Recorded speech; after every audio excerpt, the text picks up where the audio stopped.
I think the ones that are possibly here, maybe they can't come themselves, but they can send a programmable. And it kind of makes sense if you start looking at the grays and the way everybody talks about the grays. They literally have no mouth, very tiny nose, which seem to be operable. They're wrapped up in the same skin suit that all the others are. So I think they're robots. That's just my feeling. And they do one job, and they don't care what you feel about it. Yeah. Very robot-like. Yeah, they're acting robot-like. Like programs. So, however, having said that, I did one target one time that I'm pretty sure had an alien. And the reason I say that is because I was cut off immediately. I got the briefest glimpse of like part of an arm, a hand, and then He stopped you. yeah, it stopped. I don't. Oh, it stopped you? Yeah, From I couldn't see anything else. All I got. It wasn't the person who you were telling it to that stopped you. No. It was the being that stopped seeing. Yeah. So there are such things as psychic defenses, and he must have had psychic. Well, I wouldn't go. How do we know it's a psychic defense? Right. Maybe it's just a Natural phenomenon. dimensional. We don't know, but I can tell you what I got was kind of interesting. Remember the old peace signs, the line down and then the Y in the bottom, war demonstrate. Well, that's what I got after it was cut off. That's all I ever got targeting that vehicle. What does that represent? My first thought was, oh, that's the old peace sign. That didn't feel right. I kept thinking about it. And over time, I've come to the conclusion it has nothing to do with peace. You know what it is? It took 6 months to figure it out.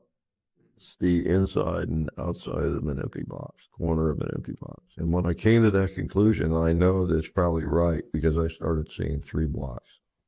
Cubes, multi-sided cubes, all perfect cubes, 3 in different arrays, packed this way, that way, all different configurations. I worked on that for maybe a year and came up with this concept that suddenly I remembered from when I was a baby. Remember the 3 blocks you got as a kid, A, B, C, D, what I think those are. Since I agreed in my head that that's what they were, I started getting them with symbols on them. I'm getting symbols now, which don't make any sense to me. Yeah.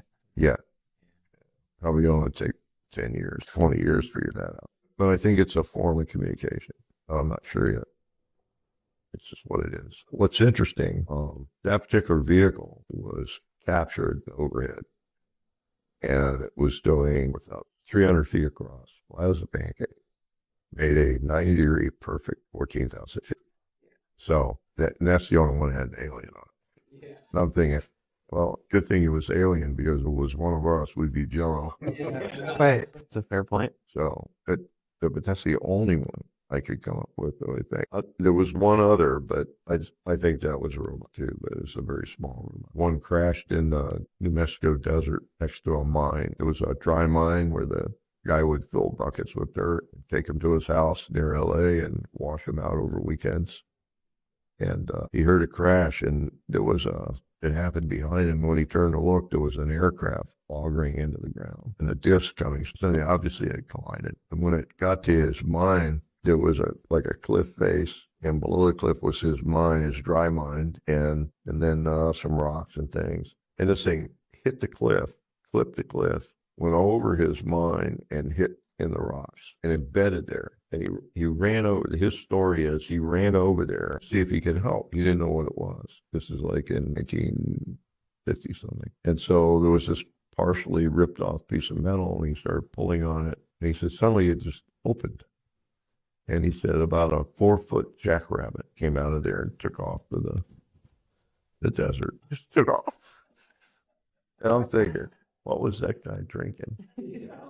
Or he goes out there and actually smokes all weekend. Yeah. Some special weed. But what he actually said in his relating it is that he went immediately, broke off a piece, got in his car, drove back to LA, went to the LA Times and turned over the piece metal to them with the markings on it. They locked it in a safe, recorded it, and then the reporter got in the car with him and they went back. They got back, the thing was gone.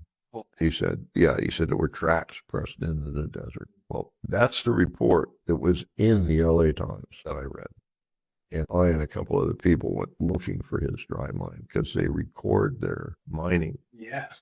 Yeah. Little breadcrumbs. But way back then, you recorded your mining operation with the raft. It looks like an eagle.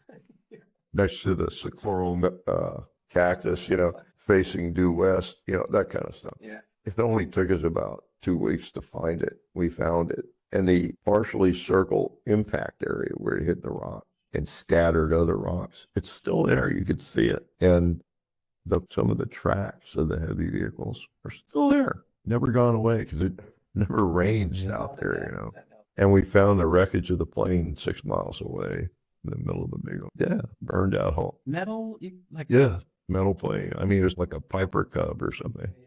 But it just augured into the ground and burned.